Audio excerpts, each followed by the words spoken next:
each week to, make, a little bit of money. Like the old saying, you want to make a small fortune in racing, start with a big one. Right. Yeah. So, well, on a side note, as far as your dad goes, I knew him since the '93 race there at Pensacola, and I was always, you always knew where you stood with your dad. There's no question about that. mm-hmm. Very sorry to hear his passing, and I'm not going to get into all that.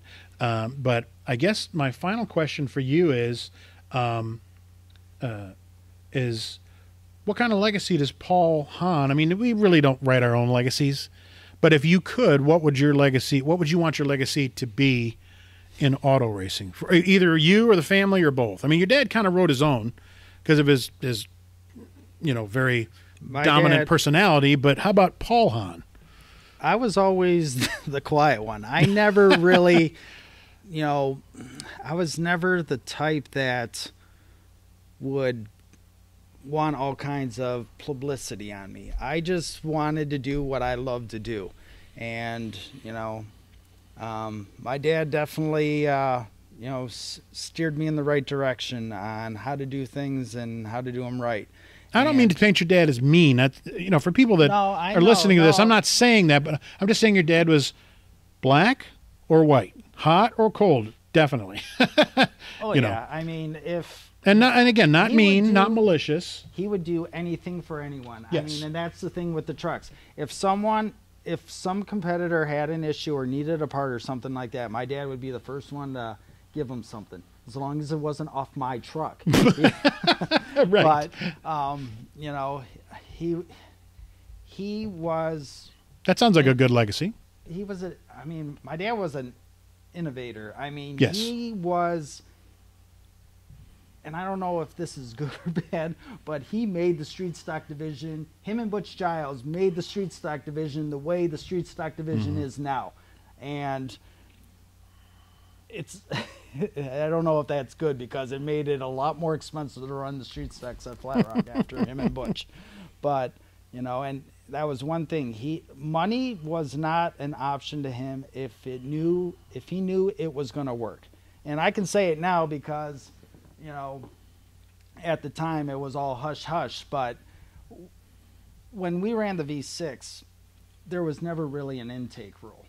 And one of the things that my dad did was, and he wanted always to get an advantage, he contacted Hogan, who was known for their manifolds for drag racing and everything, make us a manifold. They actually made us two manifolds, one for bigger tracks, one for smaller tracks.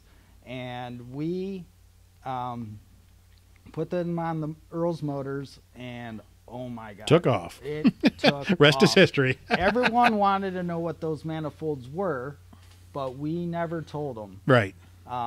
And why should you? And do your own homework. Hogan had all the stampings etched right in there, and what did Earl do? He put a plate right on top of it so no one could see it. But they tried to ban those intakes for the longest time. I know Doug Miller was trying to duplicate them, but they... Rest in peace, Doug. You tried. But it was funny because if you go on the Hogan, I don't know if they have it now, but if you go into the Hogan catalog, you can see our V6 intake right in there. So, but they weren't cheap. They said you had to buy two for us to do it, and my dad did it. And he did everything to make me go fast. And if it wasn't for him, I probably wouldn't have half those wins. He taught me, what it takes to win. He taught me the preparation.